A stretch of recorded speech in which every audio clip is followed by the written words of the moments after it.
Good afternoon, everyone.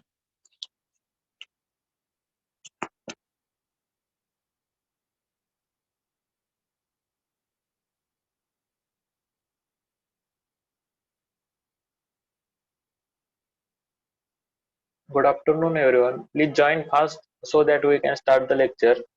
This is a very important lecture as far as to know how to measure the horizontal angle, vertical angle, or how to range the line, or how to make a how to measure a magnetic bearing of any particular line by using the theodolite. Okay, so join fast so that we can start the lecture. Is my voice audible to you? Yes, sir. Okay.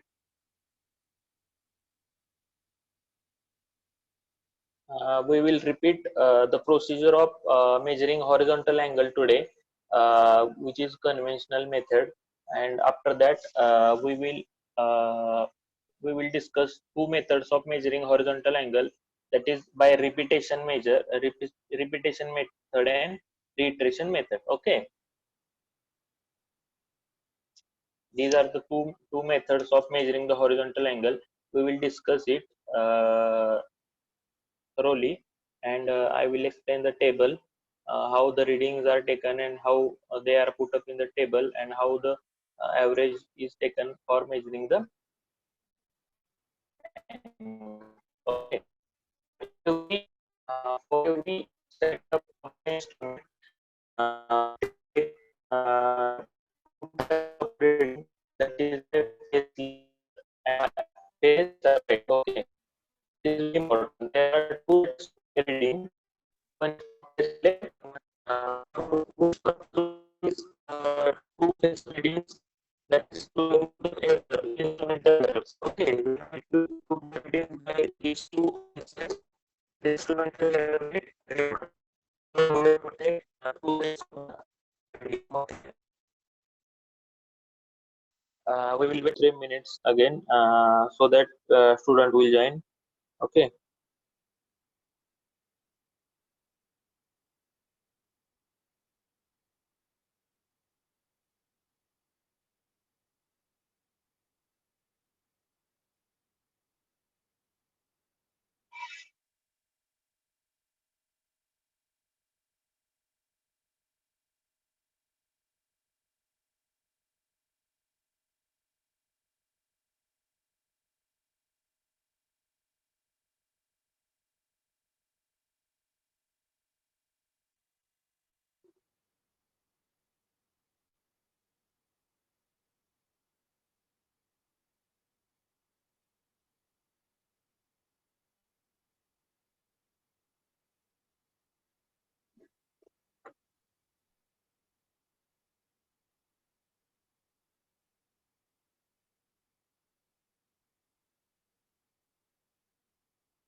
So we will start now. Okay, how to measure the horizontal angle. Okay, as I have told you, there are two methods of the horizontal angle. The repetition method. Repetition method.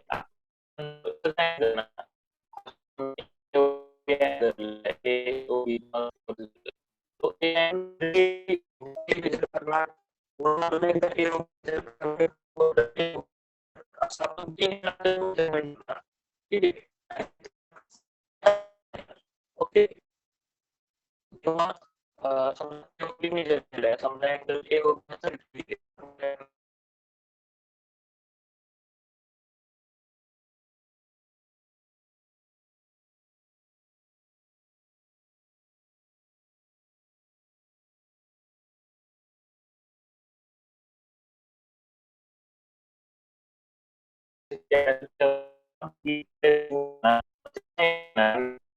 divided by 3 angle.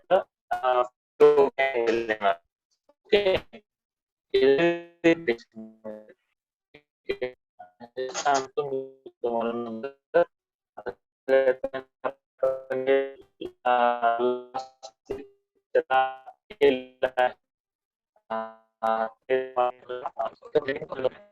Okay.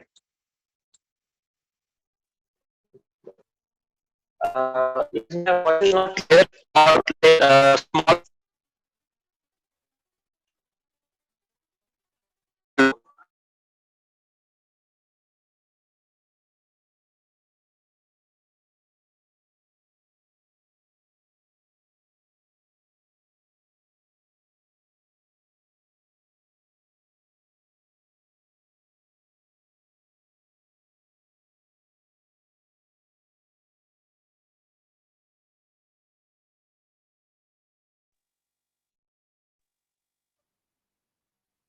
Please comment me in chat box. Is my voice is not clear or it is audible?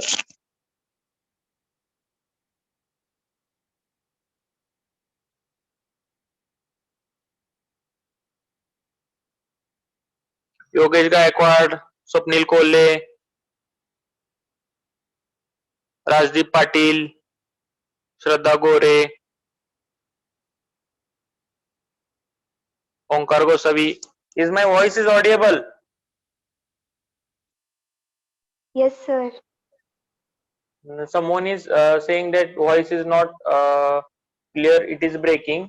Are you facing problem? Rajdeep Patil is facing problem, but all of the others getting the good voice. Maybe he might be having some range problem. Okay. So we will continue this lecture. The instrument is set up over O.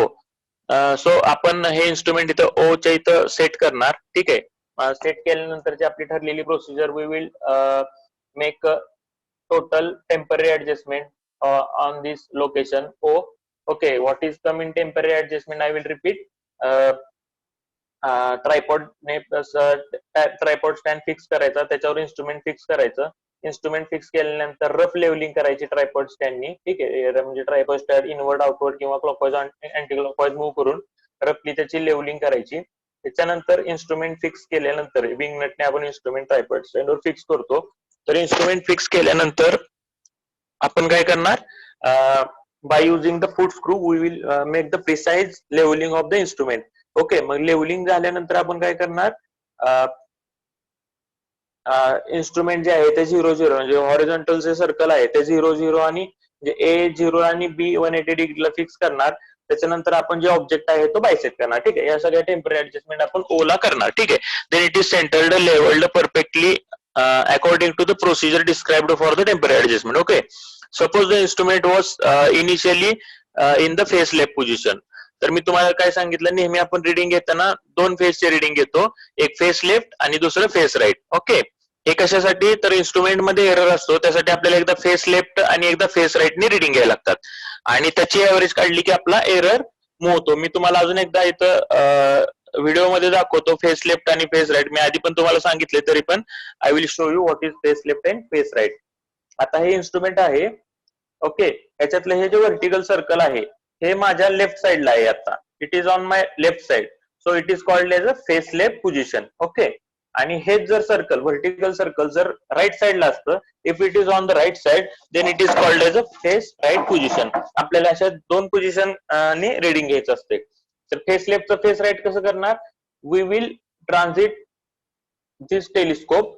हे आपण telescope जे IPC कडे आहे हे just transit केलं आणि त्यानंतर we will swing this third light so that this vertical circle would come to the right side. Okay. मग ही होणार फेस राईट पोझिशन. ओके. मी अजून एकदा तुम्हाला सांगतो कसं केलं आपण. फेस लेफ्ट पोझिशन आहे का, तर व्हर्टिकल सर्कल माझ्या लेफ्ट साइडला आहे, टेलिस्कोपचा आयपीस माझ्या साइडला आहे, बरोबर, आणि लेफ्ट साइडला हे आहे. ठीक आहे. तर आपण काय करणार,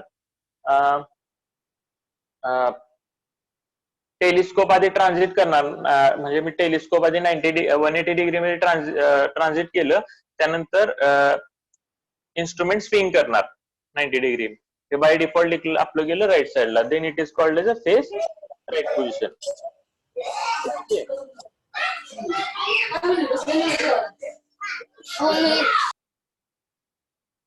okay. Like that we will change the face. Okay. Now आता पुढे बघूया. म्हणजे आपल्याला दोन रिडिंग घ्यायचे, एकदा फेस लेफ्ट आणि फेस राईटने, का तर एरर रिमूव्ह करायला, बाकी काही सुद्धा नाही. ठीक आहे. आता द लोअर, आता काय करायचं, आता आपल्याला रिडिंग घ्यायला चालू करायचं. आपले इन्स्ट्रुमेंट इज ऑन ओ. ओके, आता the lower clamp is kept fixed. आता मी तुम्हाला आधी काय सांगितलं, दोन क्लॅम्प आहेत, एक लोअर क्लॅम्प आणि अप्पर क्लॅम्प. ठीक आहे, लोअर क्लॅम्प आणि अप्पर क्लॅम्प. लोअर क्लॅम्पचं काय काम आहे, लोअर क्लॅम्प जर तुम्ही फिक्स केला की इन्स्ट्रुमेंट तुमचं मूव्ह करणार नाही, ते तुमच्या ऍक्सिसला फिक्स होतं. ठीक आहे, आणि अप्पर क्लॅम्पचं काय काम आहे, तर अप्पर क्लॅम्प जर तुम्ही फिक्स केला तर ते अप्पर क्लॅम्प आहे ना, ते दोन प्लेट असतात एकावर एक, तर वरची प्लेट खालच्या प्लेटवर फिक्स होती अप्पर क्लॅम्प फिक्स केला तर, आणि तुमचे जे रिडिंग आहेत ते फिक्स झाल्यामुळे ते रिडिंग काय येणार नाही. जरी तुम्ही इन्स्ट्रुमेंट जरी मूव्ह केलं, फिरवलं, रिव्हॉल्व केलं, तरी रिडिंग येणार नाही, कारण दोन प्लेट एकमेकावर फिक्स आहेत. जर प्लेट एकमेकांना रिलेटेड जर मूव्ह झाले तरच तुम्हाला रिडिंग मेजर होत असतं. म्हणून अप्पर क्लॅम्प जर फिक्स असेल तर रिडिंग तुमचे येणार नाहीत. आणि जर तुम्हाला रिडिंग घ्यायची असेल तर तुम्ही काय करणार, अप्पर क्लॅम्प लूज करणार, आणि अप्पर क्लॅम्प लूज केल्यानंतर तुम्ही टेलिस्कोप रिव्हॉल्व केले की तुमचे रिडिंग बाय डिफॉल्ट यायला चालू होतं. म्हणजे दोन स्क्रू मेन लक्षात घ्या, लोअर क्लॅम्प आणि अप्पर क्लॅम्प. लोअर क्लॅम्प मध्ये फिक्स केलं की इन्स्ट्रुमेंट मूव्ह होत नाही, लूज केलं की इन्स्ट्रुमेंट मूव्ह होतं, पण रिडिंगचं त्याच्याशी काही कन्सर्न नाही आता. आणि अप्पर क्लॅम्पचं काय काम आहे, तर अप्पर क्लॅम्प फिक्स केला की ते बाय डिफॉल्ट प्लेटला फिक्स होतं, त्यामुळे रिडिंग येत नाही. जरी तुमचा लोअर स्क्रू लूज केला आणि इन्स्ट्रुमेंट जर मूव्ह केलं तर ते रिडिंग नाही येणार, कारण दोन्ही जे प्लेट आहेत ते एकमेकाला धरून फिरतायत, कारण अप्पर फिक्स आहे. आणि जेव्हा तुम्ही अप्पर क्लॅम्प लूज करता आणि लोअर त्या केसमध्ये अप्पर लूज केला आणि लोअर फिक्स केला आणि जर टेलिस्कोप रिव्हॉल्व केला तर तुमचे रिडिंग यायला चालू होतात. ठीक आहे, आणि हे दोन स्क्रू मेन आहेत, आणि ह्या दोन स्क्रूला अजून ऍडिशनल दोन स्क्रू कुठले येतात, तर त्यांचे टँजंट स्क्रू. त्यांचे टँजंट स्क्रू म्हणजे lower clamp is having lower tangent screw and upper clamp is having upper tangent screw. Okay, lower tangent स्क्रूचं काय काम आहे, जेव्हा तुम्ही 0-0 म्हणजे तुम्ही जेव्हा फोकसिंग वगैरे करता त्यानंतर लोअर क्लॅम्प फिक्स करतात, तुमचं एकदम 100% फोकसिंग झालेलं नसतं, कुठंतरी आजूबाजूला फोकसिंग झालेलं असतं नॉमिनल, तर ते तुम्हाला प्रिसाइजली करण्यासाठी you should use the lower tangent screw. Okay, lower tangent स्क्रूने तुम्ही प्रिसाइजली ते बायसेट करू शकता. आणि अप्पर टँजंट स्क्रूचं काय काम आहे, upper tangent screw is used for same, जेव्हा तुम्हाला एखादा अँगल मेजर करायचं, तुम्ही फोकसिंग केल्यानंतर प्रिसाइज फोकसिंग करायसाठी you should use the upper tangent screw. म्हणजे टँजंट स्क्रूचं फक्त एकच काम आहे, ते प्रिसाइजली जे लोअर क्लॅम्प आणि अप्पर क्लॅम्पनी जे केले त्याला प्रिसाइजली पुन्हा काम करणं, एवढंच टँजंट स्क्रू आहे. म्हणजे तुम्ही कन्फ्युज होऊ नका, 4 स्क्रू आहेत तसं समजू नका, 2च स्क्रू आहेत मेन, आणि त्याचे 2 जे आहेत ते प्रिसाइजली करण्यासाठी. तर प्रोसिजर बघा, the lower clamp is fixed, 0-0 instrument ठेवलाय, lower clamp is fixed, upper clamp is loosened, upper clamp आपण लूज केला. ओके, आणि अप्पर क्लॅम्प लूज केले की आपली रिडिंग चेंज होणार, बरोबर. मग by turning the telescope clockwise the vernier A is set to the 0 and B is set to the 180 degree. मग अप्पर लूज केलं की व्हर्नियरची रिडिंग चेंज होणार. मग we will revolve the telescope so that तिथं 2 रिडिंग दिसत असतात. तुम्हाला मी याच्यात दाखवतो, व्हिडिओ मध्ये बघा, you can get there are two readings.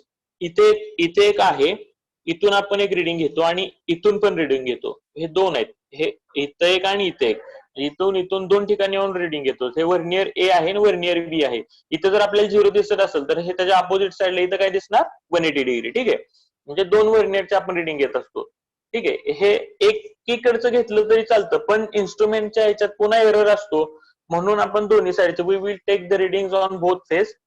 ते दोन्ही सेमच असतात. जर आपण 30 डिग्री अँगल मेजर केलं तर 0-30 होणार इकडं ए ला, आणि इकडं 180 असतं, 180चं काय होणार, 210 होणार. ओके, म्हणजे 30 नीच ऍड होतं. ओके, म्हणजे ह्याचं वेगळं काही नाही, इथं 0 दाखवत असतं तेव्हा इथं 180 दाखवत असतं. Wien the reading on A is 0 at the same time reading on B is 180 degree, and when we will measure the angle, suppose it is 30 degree, then we will get the reading on vernier A is at 0 plus 30, that is 30 degree, and on reading B is 180 degree plus 30 degree, that is 210 degree, 210 degree. Okay, म्हणजे ए आणि बी ह्या vernier मध्ये पुन्हा तुम्ही confuse होऊ नका, हे दोन्ही सेमच रिडिंग देणार आहेत, पण इन्स्ट्रुमेंटचा एरर असतो, त्यामुळे आपण दोन्ही रिडिंग घेतो आणि त्या रिडिंगचा पुन्हा ऍव्हरेज काढतो. ओके, आपल्याला दोनदा म्हणजे कुठे ऍव्हरेज काढायचं लक्षात घ्या, कारण इन्स्ट्रुमेंटचे एरर आपल्याला मिनिमाइज करत जायचे असतात. ओके, तो आता पुन्हा स्लाइडकडे लक्ष द्या. Are you getting what I am telling to you? अजून मी पूर्ण ह्या प्रोसिजर मध्ये घुसलेलो नाही, तुम्हाला अजून वरच्या प्रोसिजर सांगतोय. Are you getting? Please comment fast. Are you getting about the instrument? अजून मी तुम्हाला मेन अँगल कसा मेजर करायचा ते सांगितलं नाही, मी फक्त तुम्हाला इन्स्ट्रुमेंट बद्दल सांगतोय अजून. Please comment.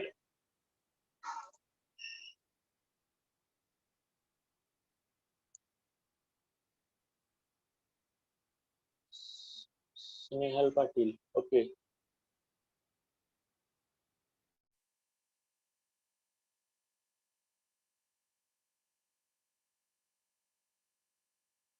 तर मी तुम्हाला अजून एकदा सांगतो, नीट लक्ष द्या. चौथी ते पाचवी वेळ आहे तुम्हाला इन्स्ट्रुमेंट बद्दल सांगायची, कारण हे खूप महत्वाचं आहे. हे जर समजलं तर तुम्हाला येईल, म्हणून मी तुम्हाला रिपीट सांगतोय. एकदा शांत डोक्याने लक्षात घ्या. इन्स्ट्रुमेंट जे आहे, तर ह्या इन्स्ट्रुमेंट मध्ये दोन स्क्रू आहेत, एक लोअर आणि एक अप्पर. अप्पर स्क्रू कशासाठी? तर तुमचं जे इन्स्ट्रुमेंट आहे ते जर लोअर स्क्रू कशासाठी, ते आपल्या ऍक्सिसला फिक्स असतं. जर लोअर फिक्स केलं तर तुमचं इन्स्ट्रुमेंट मूव्ह होणार नाही. ओके, इन्स्ट्रुमेंट हे मी फिक्स केलं, इन्स्ट्रुमेंट मूव्ह होणार नाही, हे इन्स्ट्रुमेंट फिरत नाही आता. ओके, आणि आपले रिडिंग बाय डिफॉल्ट येणार नाहीत. आणि जेव्हा तुम्हाला रिडिंग घ्यायची असते तेव्हा तुम्हाला अप्पर जो आहे, upper tangent screw, upper clamp screw, तो तुम्हाला लूज करावा लागेल. आणि मग इन्स्ट्रुमेंट, आता बघा इन्स्ट्रुमेंट फिरायला लागलं, आणि मग तुम्हाला इथं रिडिंग तुमचे चेंज होणार. तर आहे अप्पर क्लॅम्प स्क्रू, असं लोअर क्लॅम्प स्क्रू आणि अप्पर क्लॅम्प स्क्रू, असे दोन क्लॅम्प स्क्रू आहेत. ठीक आहे, आणि त्यांचे पुन्हा टँजंट स्क्रू आहे प्रिसाइजली अॅक्युरेटली बायसेट करण्यासाठी. ओके, हे सिंपल फंडा आहे ह्याच्यातला. तर आपण काय करणार, कुठलेही रिडिंग घेताना आपण काय करत असतो, फेस लेफ्ट आणि फेस राईट असे दोन सेटनी रिडिंग घेत असतो. मग मी दाखवल्याप्रमाणे जे व्हर्टिकल सर्कल आहे याच्यावर व्हर्टिकल अँगल येत असतात. लेफ्ट साईडला असेल तर लेफ्ट, फेस लेफ्ट बोलायचं, आणि हे राईट साईडला असेल तर फेस राईट बोलायचं. असे दोन रिडिंग घेतो. त्याच्यात जास्त काय डोक्यात घेऊ नका. हे कशासाठी घेतो तर इन्स्ट्रुमेंटल एरर काढायसाठी घेतो, बाकी काही सुद्धा काम नाही यायचं. दोन सेट आहेत, म्हणजे दोन वेळा आपल्याला रिडिंग घ्यायला लागणार, हे फक्त लक्षात घ्या. ठीक आहे, आणि दुसरं काय, तर हे जे हॉरिझॉन्टल सर्कल आहे ज्याच्यावर आपल्याला रिडिंग येत असतात, तर ह्याच्यावर 0 to 360 डिग्री असे पूर्ण अँगल टाकलेले असतात. ठीक आहे, त्याच्यावर लिहिलेले असतात. आणि प्रत्येक डिग्री पुन्हा 60 मिनिट्स आणि प्रत्येक मिनिट पुन्हा 60 सेकंड मध्ये डिवाइड केलेला असतो. म्हणजे ह्या इन्स्ट्रुमेंटने आपण 10 सेकंद किंवा 20 सेकंदापर्यंत अँगल मेजर करू शकतो. ओके, आता ह्याच्यात काय केलंय, ह्या ज्या इन्स्ट्रुमेंट मध्ये हॉरिझॉन्टल सर्कलवर एका साईडला ए बोललंय आणि एका साईडला वर्नियर बी बोललंय. ठीक आहे, तर ए वर्नियरला आपण 0 ला सेट करतो, 0 डिग्रीला, आणि बी वर्नियर हे त्याच्या बरोबर अपोजिट साईडला, म्हणजे तिथं बाय डिफॉल्ट 180 डिग्री रिडिंग असणार. ओके, तर जेव्हा आपण इन्स्ट्रुमेंट ए ला सेट करतो 0 ला, तेव्हा आपण रिडिंग बी बाय डिफॉल्ट 180 डिग्रीला फिक्स करतो. ओके, त्याच्यानंतर आपण अँगल मेजर केला, समजा एखादा आपण अँगल मेजर केला, तर आपल्या ए वर्नियरवर आपण समजा तो 30 डिग्री आहे. ए वर्नियर मग ते बाय डिफॉल्ट 30 दिसायला चालू होणार. त्याच सेम कंडिशनला, त्याच पोझिशनला बी वर्नियरला 30 ने अँगल पुढे गेलेला असणार, म्हणजे 180 + 3 म्हणजे 210 दिसत असणार. म्हणजे जेव्हा ए ला 30 डिग्री दिसत असेल तेव्हा बी ला 210 अँगल दिसत असणार. ओके, हा सिंपल फंड आहे. तर आपण इथं काय सांगितलेलं आहे,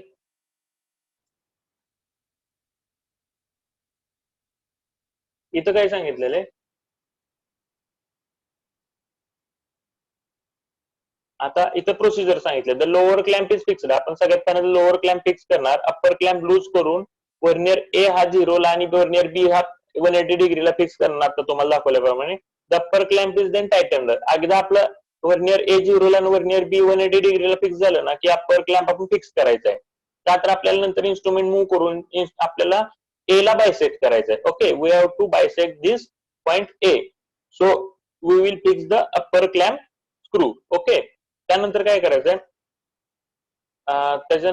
आफ्टर दॅट इथे दिले, the upper clamp is tightly fixed, the lower one is loosen. त्यानंतर आपण लोअर क्लॅम्पला लूज करणार, and then the telescope is directed to the left hand object of A.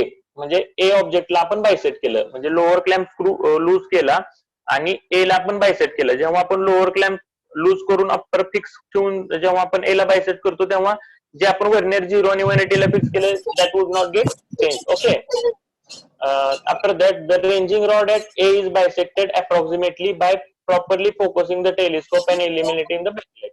म्हणजे आपण ए हा पॉइंट बायसेट करणार. Okay, the lower clamp tighten, आणि एकदा का आपलं ए ला फिक्स झाला म्हणजे ए ला आपण फोकस केला की आपण लोअर क्लॅम्प फिक्स करणार, टाईट करणार. And turning the lower tangent screw, lower tangent म्हणजे टँजंट हा शब्द लक्षात घ्या. टँजंट स्क्रू कसं तर accuracy. त्यानंतर आपण लोअर टँजंट स्क्रूने ए ला अॅक्युरेटली बायसेक्ट करणार. Okay. After that the lower clamp is fixed. एकदा का आपला ए ला बायसेक्ट झाला की लोअर क्लॅम्प आपण फिक्स करून टाकणार. And after that someone's voice is coming over here.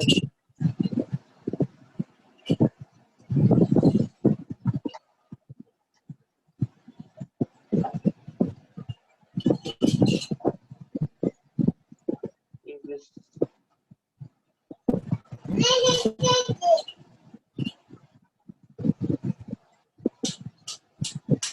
Prajakta Limkar, Prajakta Limkar, mute your voice.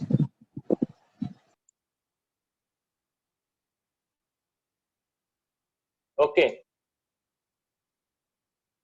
तर आपण काय केलं, मग एकदा तुमचं ए ला बायसेट झालं. आता ए ला बायसेट झालं, आपलं वर्नियरवर 0 रिडिंग दिसतंय.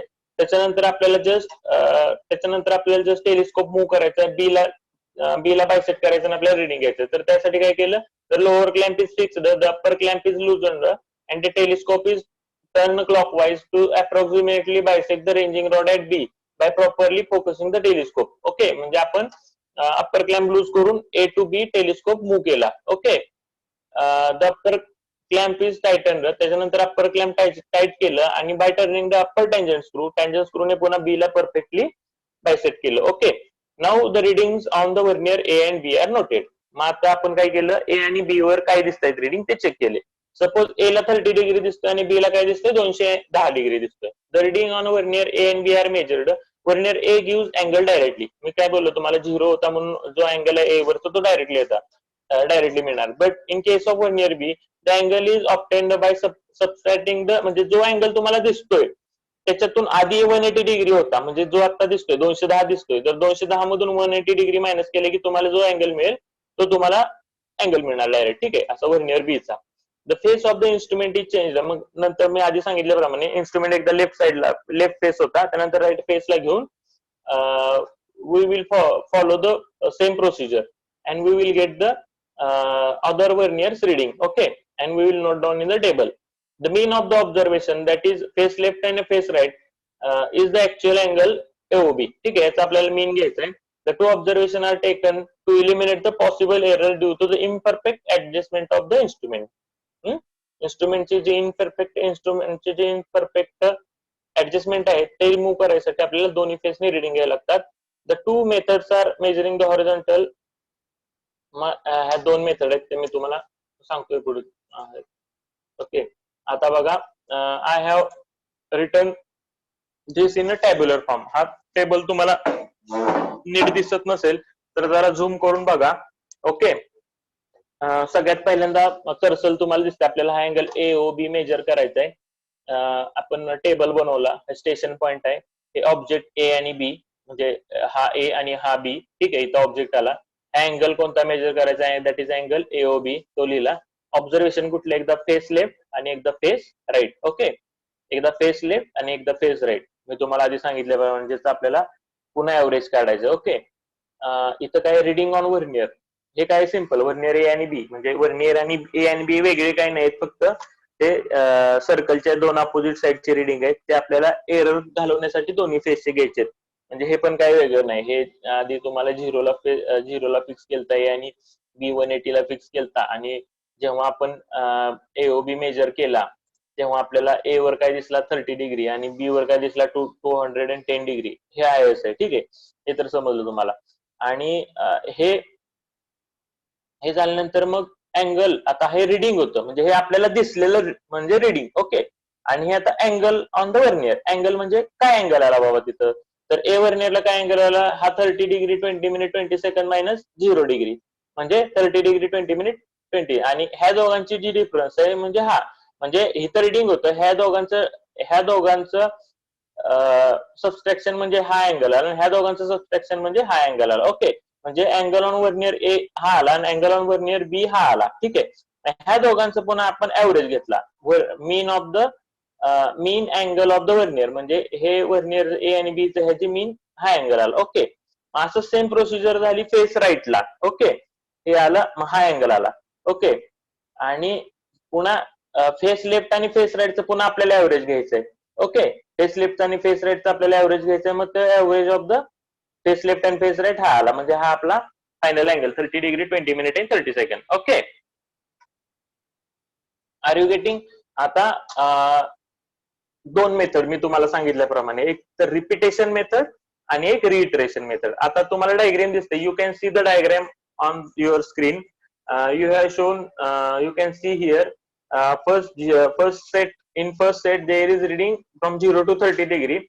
In second set there is reading from 30 to 60 degree. म्हणजे जे 30 डिग्री पहिल्या सेटला जे 30 डिग्री होतं ते सेकंड सेटला इनिशियलला 30 आहे असं ठेवलंय आणि त्याच्यात पुन्हा अँगल ऍड केलाय. म्हणजे 60 प्लस 30 काय होणार, 30 प्लस 60 काय होणार, 60 डिग्री येणार. 30 प्लस 30.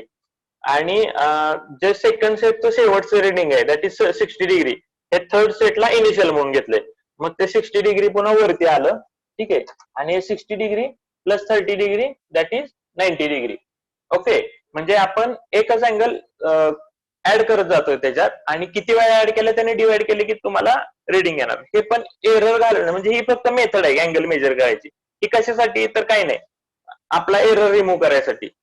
एवढंच आहे. म्हणजे ह्यानी पण आपण अँगलच मेजर करणार. सिंगली मेजर केलं तरी अँगलच येतं आणि तेच कम्युनिटिव्ह 2-3 वेळा घेतलं तरी अँगलच येतं. पण आपला एरर मिनिमम करण्यासाठी आपल्या मेथड दिलेले आहेत आपल्याला, बाबा की repetition method, reiteration method. Repetition method मध्ये आपण हे करतो. ओके. तर what we do in a repetition method, in this method the angle is added a number of times. म्हणजे अँगल आपण ऍड करत जातो नंबर ऑफ टाइम्स. इथं आता ह्या तुम्हाला डायग्राम मध्ये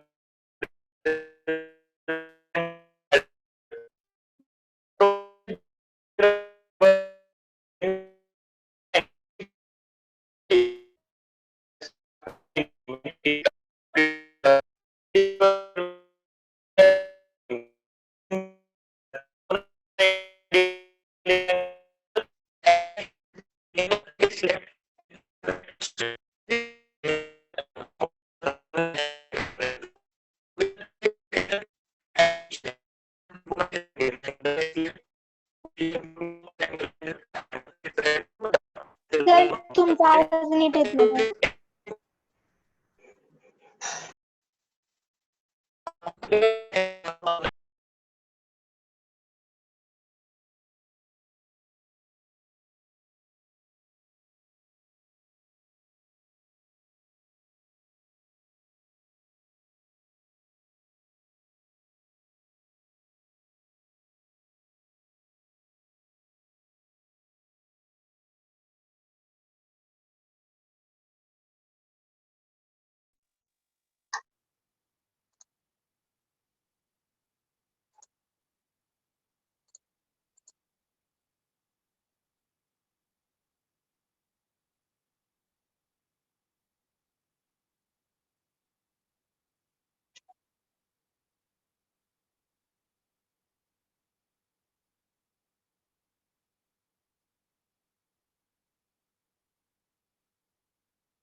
येतोय का आता तुम्हाला सगळ्यांना आवाज? Yes sir. येतो ना, क्लिअर येतोय ना आता? Yes sir. ओके. आता मी तुम्हाला रिपिटेशन मेथड सांगतो. तर याच्यात काय बोललो आपण, the method, in this method the angle is added number of times, the total is divided by the number of readings to get the angle. म्हणजे जेवढं आपण ऍड करत गेलो त्याने पुन्हा डिवाइड केले की आपल्याला बाय डिफॉल्ट अँगल येणार. बरोबर. The angle should be measured clockwise in face left आणि फेस राईट पोझिशन. याच्यात पण पुन्हा फेस लेफ्ट आणि फेस राईट घेतो आपण. तेच कशासाठी, तर इन्स्ट्रुमेंटचं, म्हणजे तुम्ही जास्त कन्फ्युज होऊ नका. आपल्याला काय आहे की रिडिंग घ्यायचंय, आपण सिम्पली पण घेऊ शकतो, पण इन्स्ट्रुमेंट मध्ये एरर असतात, काही एरर असतात, त्याच्यामुळे आपल्याला एकदा फेस लेफ्ट आणि फेस राईट घेतो आणि त्याचं आपण ऍव्हरेज काढतो. हे कशासाठी? तर एरर काढायसाठी. आपण सिंगली पण घेऊ शकतो, पण आपल्याला प्रोसिजर दिले, हे इन्स्ट्रुमेंट प्रिसाइजली अँगल मेजर करायचे म्हणून आपण एक सेट फेस लेफ्टने घेतो आणि एक फेस राईटने घेतो आणि त्याचा पण ऍव्हरेज काढतो. आणि याच्या पलीकडे पण जाऊन आपल्या इन्स्ट्रुमेंट मध्ये बाकीचे पण काही एरर असतात, म्हणजे परमनंट ऍडजस्टमेंट बिघडलेली असते, तर ती कमी करायसाठी म्हणून ह्या पुन्हा मेथड आल्या वेगळ्या, रिपिटेशन वगैरे. ठीक आहे, म्हणजे आपण एकच अँगल 2-3 वेळा ऍड करणार आणि पुन्हा त्याला डिवाइड करणार. ओके, म्हणजे ह्या सगळ्या रिपिटेशन प्रोसेस करून पुन्हा आपण रिव्हर्स कॅल्क्युलेशन जेवढ्याने केले त्यांना डिवाइड करून आपण पुन्हा आहे ते देणार. म्हणजे this is for just to remove the error. यात वेगळं काही सुद्धा नाही. Okay, the final reading of the first observation will be the initial reading of the second observation and so on. म्हणजे final reading of first set would be initial reading for second set. The final reading of second set would be initial reading of for the third set. म्हणजे हे काय आलं, तो angle 30 degree पुन्हा दुसऱ्यासाठी पहिला होणार आणि त्याचा 60 तिसऱ्यासाठी पहिला होणार. Okay, the following procedure will be adopted. आता तुम्हाला प्रोसिजर पुन्हा सांगतो.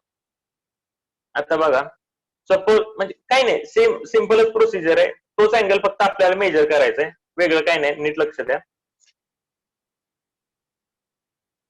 एक मिनिट.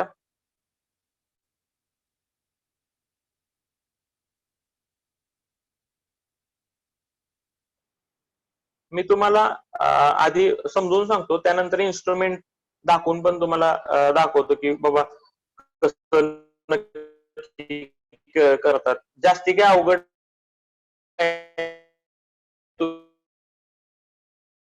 त्यामुळे तुम्हाला हे काही अवघड नाही. तुम्ही इन्स्ट्रुमेंट स्वतः हाताळलं का नाही की तुम्हाला या गोष्टी एकदम सोप्या जातील. काही वेगळं काही नाही, प्रोसिजर समजून घ्या. Okay, suppose angle AOB to the measured by the repetition process. Okay, the third light is set up at the O. नेहमीप्रमाणे आपण थर्ड लाईट O ला सेट केला. The instrument is centered and leveled properly. म्हणजे नेहमीप्रमाणे आपलं instrument set केलं, level केलं, temporary adjustment सगळी केली. ओके, आणि vernier A is set to 0 आणि vernier B is set to the 180 degree. Okay, म्हणजे आपण इन्स्ट्रुमेंट ओ कशी ठेवल्यावर सगळे लेवलिंग बिवलिंग सगळं त्याचं ओके केलं. इन्स्ट्रुमेंट प्लम मध्ये जे काय असेल त्याचं लेवल बिवल करून केलं. त्याच्यानंतर आपल्याला रिडिंग घ्यायचे, त्यासाठी वर्नियर ए 0 ला सेट केला आणि वर्नियर बी 180 डिग्रीला फिक्स केला. ओके, आता we are ready for taking the reading. आपण रिडिंग घ्यायला तयार झालो. आता आपण आपलं इन्स्ट्रुमेंट ओ ला आहे, आपल्याला ए ला बघायचं आहे. ठीक आहे, तर आपलं जे एचं जे 0 रिडिंग आहे ते आपल्याला काय हल्लं नाही पाहिजे, कारण ए ला जाताना आपले रिडिंग 0 पाहिजे. मग त्या केसमध्ये आपण काय सांगितलं, नेहमीप्रमाणे आपल्याला जर अँगल चेंज नाही करायचा पण एखादा ऑब्जेक्ट बघायचा आहे, तर आपण काय करतो, वरचा क्लॅम्प जो टप्पर क्लॅम्प आहे तो फिक्सच ठेवणार आणि लोअर क्लॅम्प फक्त लूज करणार. लोअर क्लॅम्पने काही रिडिंग चेंज होत नसतात, अप्पर क्लॅम्पने रिडिंग चेंज होत असतात. मग काय केलं, the upper clamp is fixed. मी सांगितल्याप्रमाणे आपल्या रिडिंग चेंज करायचं नाही, कारण ए ला आपला 0 आणायचा आहे. ठीक आहे, आणि मग बी ला बघायचं आहे. ए कडून बी कडे जाताना आपल्याला रिडिंग चेंज करायचे, पण सगळ्या स्टार्टला आपल्याला जेव्हा ए बघायचं तेव्हा आपल्या रिडिंग काही चेंज करायचे नाहीयेत. ओके, मग काय केलं आपण, suppose the upper clamp is fixed. Upper clamp fix केला, lower one is loose under. नेहमीप्रमाणे लोअर ला लूज केला, and by turning the telescope, ranging rod at A is perfectly bisected with the help of the lower clamp screw. Okay, and the lower tangent screw, and hence reading on the vernier A is 0. म्हणजे lower clamp loose केला, upper clamp fix केला आणि ए ला आपण बायसेट केलं. ए ला आपलं reading 0 आलं पाहिजे म्हणून आपण वरचा क्लॅम्प स्क्रू फिक्सच ठेवलेला. लोअर लूज करून इन्स्ट्रुमेंट मूव्ह केलं, ए ला बायसेट केलं आणि लोअर टँजंट स्क्रू आणि लोअर क्लॅम्प स्क्रूने ए ला परफेक्टली बायसेट केलं. काय सुद्धा नाही केलं, आपलं रिडिंग ए ला आणून ठेवलं 0, जे आपल्याला इनिशियल पोझिशन आहे. ठीक आहे, आता आपल्याला इन्स्ट्रुमेंट मधून ए बायसेट केल्यावर आपल्याला 0-0 रिडिंग दिसते. ओके, आता आपल्याला मेजर करायचं अँगल एओबी. एओबी मेजर करायचं म्हणजे काय, आपलं जे व्हर्नियर ए ला आहे ते आपल्याला आता बी वर न्यायचंय. ठीक आहे, तर ए कडून बी कडे नेताना आपल्याला अँगल मेजर करायचंय म्हणलं आपल्याला रिडिंग आली पाहिजेत. ओके, तर मी तुम्हाला सांगितलं, रिडिंग आपल्याला पाहिजे असेल तर आपण काय करणार, वरचा क्लॅम्प लूज करून टाकणार आणि खालचा फिक्स करून टाकणार. म्हणजे मगाशी जी प्रोसिजर होती त्याची उलटी करणार. रिडिंग आपल्याला घ्यायचे, एओबी अँगल आपल्याला मेजर करायचं म्हणलं की अप्पर क्लॅम्प आपण लगेच लूज करायचा, लोअर क्लॅम्पला फिक्स करून टाकायचं सगळ्यात पहिल्यांदा. ओके, आणि इन्स्ट्रुमेंट फिरवायचं. इन्स्ट्रुमेंट फिरवलं की बाय डिफॉल्ट, आणि इन्स्ट्रुमेंट फिरवायचं बी कडे बायसेट करायचं. आणि बाय डिफॉल्ट तुमचे जे वर्नियर आहेत ना तिथले रिडिंग चेंज होणार, म्हणजे 0 1 2 3 असं 30 डिग्रीचे काय असेल तो दिसणार तिथं, जेव्हा तुमचा अप्पर फिक्स असेल आणि लोअर अप्पर लूज असेल, सॉरी अप्पर लूज असेल आणि लोअर फिक्स असेल. ओके, मग आता हेच पुन्हा सांगितलंय. या प्रोसिजर तुम्हाला एक्झामला डायरेक्ट विचारतात, त्यामुळे एकदा तुम्हाला प्रोसिजर समजली ना, काही नाही तुमच्या तुम्ही मानानं पण लिहू शकता. म्हणजे दोन स्क्रूचा तुम्हाला एकदा खेळ समजला ना की काही नाही, तीच वाक्य रिपीट रिपीट रिपीट होत आहेत. आता बघा मी मागाशी सांगितल्याप्रमाणे अँगल एओबी मेजर करतायत, त्यांनी काय म्हणले, अँगल ए कडून बी कडे जाताना काय करायचं, the upper clamp is loosened, upper clamp loose केलं, the telescope is turn clockwise to perfectly bisect the ranging rod at B. Okay, अप्परला लूज केलं आणि रेंजिंग रॉड बी ला बायसेक्ट केलं. ह्या केसमध्ये लोअर फिक्स असतो. ओके, मग काय होणार, द अप्पर क्लॅम्प इज क्लॅम्पड, नंतर अप्पर क्लॅम्प क्लॅम्पड म्हणजे टाईट केला, आणि suppose reading on vernier A is 30 degree. मग आपण बी ला बायसेट केलं. ओके, बी ला बायसेट केल्यानंतर रिडिंग घ्यायचं आपल्याला, तर ए वर काय तर रिडिंग दिसणार, समजा ते 30 डिग्री दिसलं. तसंच बी वर, बी हे पलीकडच्या साईडला आहे, ते वेगळं काही नाही, त्याच वर्नियर त्याच सर्कलवर दुसरं रिडिंग आहे पलीकडच्या साईडला दिसणार, ते पण मेजर करून ठेवायचं. ते काय असणार, आता ए ला 0 to 30 डिग्री झालं म्हणजे बी ला काय होणार, 180चं 210 होणार, 30 ने ऍड होणार ना, असं वेगळं काय नाही. समजा इकडे ए ला 40 झालं असतं तर तिकडे काय झालं असतं, 180 + 40 म्हणजे किती झालं, 220 झालं असतं. ओके, तर आपलं आलं रिडिंग ऑन बी, बी ला आपलं बायसेट केलं, सगळं झालं. आता ह्याच्यात काय सांगितलेलं आहे, आता हे खूप महत्वाचं आहे, just listen, it is very important point for this procedure. आता आपल्याला काय करायचं, हे जे 30 डिग्रीचे रिडिंग आले बी वर, ते आपल्याला आहे असंच ठेवायचंय, ए ला बायसेक्ट करायचं. अगेन आता बी वरून पुन्हा आपल्याला टेलिस्कोप रिव्हॉल्व करून ए वर आणायचंय, बी वरून टेलिस्कोप आपल्याला रिव्हॉल्व करून आपल्याला ए वर आणायचंय. पण त्या केसमध्ये रिडिंग पहिल्या सेटला जसं 0 डिग्री होतं, तर दुसऱ्या सेटला हे 30 हाय असंच ठेवायचंय. जे फर्स्ट सेटला फायनल रिडिंग आलं ना ते हाय असं ठेवायचंय. तर ते करायचं, तर आपल्याला काय करायचं, रिडिंग चेंज होऊ द्यायचं नाही, म्हणजे अप्पर क्लॅम्प फिक्स करायचा. रिडिंग चेंज होऊ द्यायचं नाही पण टेलिस्कोप मूव्ह करायचा, म्हणजे अप्पर क्लॅम्प फिक्स करायचा. कारण अप्पर क्लॅम्पचं काम काय, रिडिंग चेंज करणं. आपल्या रिडिंग तर चेंज करू द्यायचं नाही.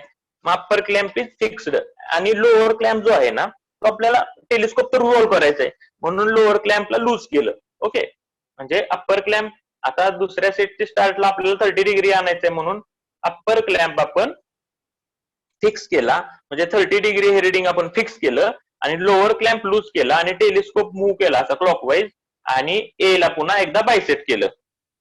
ओके, म्हणजे लोअर लूज होता आणि अप्पर टाईट होता, म्हणून ए वर काय दिसणार, 30 डिग्री दिसणार तुमचा, कारण आपण वरचा अप्पर क्लॅम्प टाईट ठेवलेला आहे. ओके, मग आपलं ए ला रिडिंग काय आलं, 30 डिग्री. समजली ना तुम्हाला, नीट अजून एकदा लक्षात घ्या. दुसऱ्या सेटला आपल्याला 30 डिग्री हे इनिशियल रिडिंग ठेवायचंय, त्याच्यासाठी आपण upper tangent screw, upper clamp screw tight ठेवला, लोअर लूज ठेवला. अप्पर टाईट ठेवल्यामुळे काय झालं, रिडिंग काय आपलं चेंज होणार